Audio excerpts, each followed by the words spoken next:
আপনি যদি সারাক্ষণ চিন্তা করতে থাকেন যদি ওই জিনিসটা থাকতো তাহলে আমি সুখী হতাম, যদি অমুক সমস্যাটা চলে যেত, ওই মানুষটা আমার জীবন দুর্বিষহ করে তুলেছে, যদি সে একটা বাসের ধাক্কা খেত আমার জীবনটা কত ভালো হয়ে যেত। প্রতিবার বাস দেখলে আমি এই দোয়া করি। আমরা সব সময় নিজেদেরকে একথা বলে বুঝাই যদি অমুক মানুষটি বা অমুক সমস্যাটি জীবন থেকে চলে যেত তাহলে জীবন কত সুন্দর হয়ে যেত, অথবা যদি অমুক দুঃখটি দূর হয়ে যেত তাহলে সবকিছু পারফেক্ট হয়ে যেত।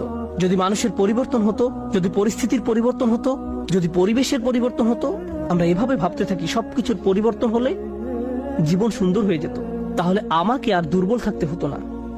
আমরা ভোগের উপর ভোগ করতে থাকি আর এতে পুরোপুরি আচ্ছন্ন হয়ে পড়ি।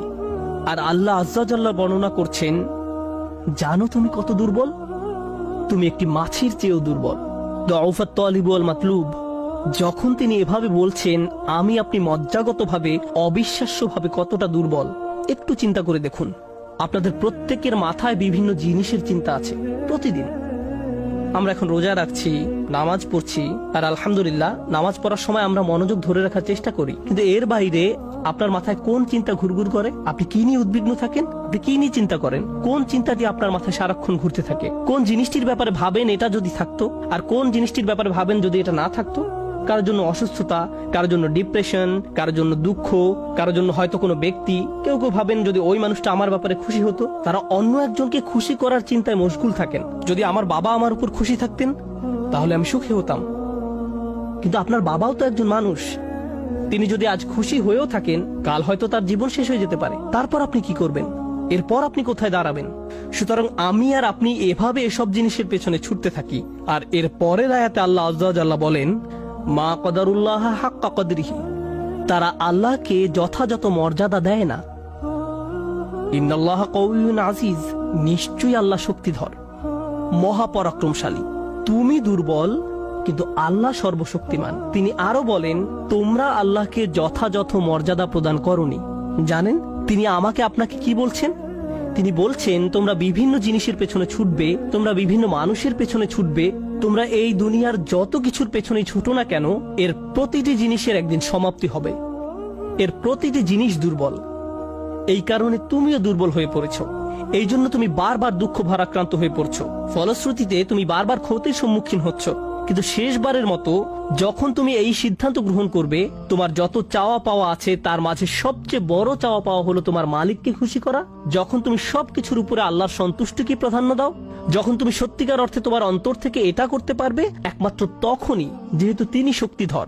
জানেন আল্লাহ এইমাত্র আমাদের শেখালেন যখন তুমি দুর্বল কাউকে পেতে চাও তখন তুমিও দুর্বল হয়ে পড়ো, কিন্তু তুমি যদি আল্লাহকে চাও যিনি শক্তিধর এবং মহাপরাক্রমশালী, তাহলে এটা তোমাকে কেমন করে তুলবে? এটা তোমাকেও শক্তিশালী করে তুলবে। আর যখন তুমি শক্তিশালী হয়ে উঠবে জীবনে বিভিন্ন জিনিস আসবে যাবে, কিন্তু তোমার শক্তিমত্তার কোনো কমতি হবে না। যে জিনিসের পেছনে তুমি ছুটছো তা ভেঙে পড়ার কারণে তখন তুমি আর ভেঙে পড়বে না, কারণ তুমি দুনিয়ার এসব তুচ্ছ জিনিসের চেয়েও অনেক অনেক উচ্চ একজনের সন্তুষ্টির অন্বেষণ করছো। আমি বলছি না যে আপনি এই দুনিয়ার কোনো কিছু চাইতে পারবেন না, কিন্তু আয়াতটি আমাদেরকে একটি ব্যাপারে শিক্ষা দিচ্ছে। আমরা যখন এসব পার্থিব বিষয় কামনা করব আমরা বুঝবো যে এগুলো দুর্বল। পার্থিব এসব বিষয় জীবনে আসবে যাবে, কিন্তু আমরা কখনো আল্লাহকে হারাতে পারবো না। লক্ষ্য করুন, মানব জাতির ব্যর্থতা হলো যখন তারা পার্থিব কোনো জিনিস পেতে ব্যর্থ হয় তারা আল্লাহকে ভুলে যায়। তাদের চাওয়া পাওয়ার জিনিসটি না পেলে তারা নামাজ পড়া ছেড়ে দেয়। তারা যা চায় তা যদি না পায় তারা এভাবে বলে, এভাবে দোয়া করার অর্থ কি? তারা যখন তাদের আকাঙ্ক্ষার বস্তুটি পায় না তখন দুঃখ হতাশা একেবারে ভেঙে পড়ে এবং বলে আমি তো আল্লাহর সাথে কথা বলার শক্তিও পাচ্ছি না। এমনটি ঘটার কারণ হলো সমস্যায় পড়ার পূর্বে আল্লাহর সাথে তাদের বন্ধন শক্তিশালী হয়ে ওঠেনি। যদি সে বন্ধনটি আগে থেকেই বর্তমান থাকতো, যেমন মূল যদি শক্তভাবে গাঁথা থাকে তাহলে ঝড় এলে এদিক ওদিক দুলতে থাকে, সম্পূর্ণ ভেঙে পড়ে না, মূলের উপর দাঁড়িয়ে থাকতো। আর ঝড় চলে গেলে আবার ফল দেয়া শুরু করতো। এরকম একটা উপমার কথা কোরআনে অন্যত্র এসেছে, আসলুহা সাবিত ওয়া ফারউহা ফিস সামা। লা ইলাহা ইল্লাল্লাহ হলো এমন একটা বৃক্ষের মতো যার শেকড় মাটিতে এবং শাখা আকাশে উত্থিত। এটাই ঈমানের শক্তি। এই আধ্যাত্মিক শক্তির ধারণাটি আরো পরিষ্কার করার জন্য আমি আপনাদের নিকট একটা উদাহরণ পেশ করব। শক্তিকে আমরা বিভিন্ন জিনিসের সাথে সংযুক্ত করি। আমি বহু বছর আগে একটা ঘটনা নিয়ে কথা বলছিলাম, কিন্তু এখন এটি আমাকে অনুপ্রাণিত করে। যুক্তরাষ্ট্রের নিউ অরলিন্স অঙ্গরাজ্যের একটা পরিবারের একটা ঘটনা। পরিবারটা ছিল অনেক ধনী, তাদের গাড়ি ডিলারশিপের ব্যবসা ছিল। তাদের দোকান ছিল একেবারে সমুদ্র সৈকতের পাশে। তারা দামি দামি গাড়ি আমদানি করত এবং বিক্রি করত। এরপর হ্যারিকেন ক্যাটরিনা আঘাত হানল। ক্যাটরিনা এসেছিল বিশাল জলোচ্ছ্বাস নিয়ে এবং এর ফলে তাদের কেনা সকল গাড়ি ভেসে গেল। একমাত্র লেক্সাস এলএস মডেলের একটা গাড়ি বর্তমান ছিল এবং পরিবারটা এই গাড়িতে করেই হ্যারিকেন আক্রান্ত এলাকা থেকে পালিয়েছিল। দুর্যোগ শেষ হওয়ার কয়েক মাস পরে স্টেটের সবকিছু খুলে দেওয়ার পর আমি আবার তাদের সাথে দেখা করতে গিয়েছিলাম। যে পরিবারটি মাসে প্রায় 2 কোটি টাকা আয় করত, তারাই এখন সেই লেক্সাস গাড়িতে করে পিজা ডেলিভারি দিচ্ছে। পরিবারটি এখন এই কাজ করছে। এক ব্যক্তির পিজা দোকানের জন্য তাদেরকে হায়ার করা হয়েছিল। মা বাবা দোকানে পিজা বানাতো আর ছেলে লেক্সাসে করে সেই পিজা ডেলিভারি দিত। আমি যখন এটা দেখলাম, কল্পনা করতে পারেন অন্য কেউ যদি এরকম পরিস্থিতিতে পড়তো, অন্য কোনো মিলিয়নিয়ার যদি এভাবে দেউলিয়া হয়ে যেত, তাদের কি হতো? তারা সম্পূর্ণ হতাশ হয়ে যেত, মদের বোতল হাতে জীবন পার করে দিত। কারণ তারা মনে করত যা তাদের ছিল তাই তাদের শক্তিশালী করেছে। এখন যেহেতু এই সম্পদ হারিয়ে গেছে, আমার পক্ষে আর এই পরিস্থিতি মোকাবেলা করা সম্ভব নয়, এই ধরনের ক্ষতি সহ্য করা সম্ভব নয়। কিন্তু এই পরিবারের ক্ষেত্রে যখন আমি তাদের সাথে দেখা করলাম, সবাই খুবই শান্ত, নির্বিঘ্ন। বাবার অনেক বয়স হয়েছিল।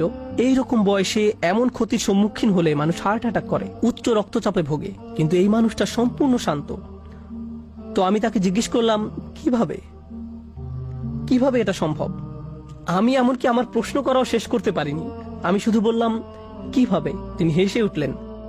তিনি বললেন, যখন ব্যবসা ভালো ছিল আমি সারাক্ষণ ফোনে ব্যস্ত থাকতাম। শিপমেন্ট এসে পৌঁছেছে কিনা, পেমেন্ট দিতে দেরি হচ্ছে কিনা, কার কি ডেলিভারি দেওয়া প্রয়োজন, কাস্টমার খুশি কিনা, ট্যাক্সের হিসাব ঠিক আছে কিনা, কর্মচারীদের সমস্যা, অমুক সমস্যা, তমুক সমস্যা, এসব কারণে আমি কোনো মতে জুমার নামাজে উপস্থিত হতে পারতাম কোনো রকমে।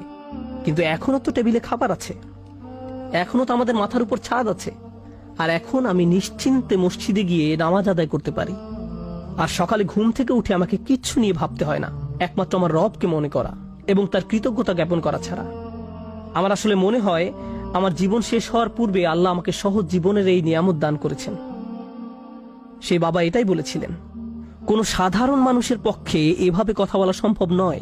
আপনি যদি এমন কথা অন্য কোনো ব্যবসায়ীকে বলতেন, সে বলতো এই লোকটার মাথা নষ্ট হয়ে গেছে, তার সকল সেন্স নষ্ট হয়ে গেছে। আর এই জন্যই এখন সে তার মাথায় এই পরিস্থিতির একটা যৌক্তিকতা খুঁজে নিয়েছে। আপনাদেরকে একটা কথা বলছি, একজন মানুষের পক্ষে কেবল তখনই এভাবে কথা বলা সম্ভব যখন সে বুঝতে পারে যেসব জিনিসের পিছনে সে ছুটছে তা দুর্বল।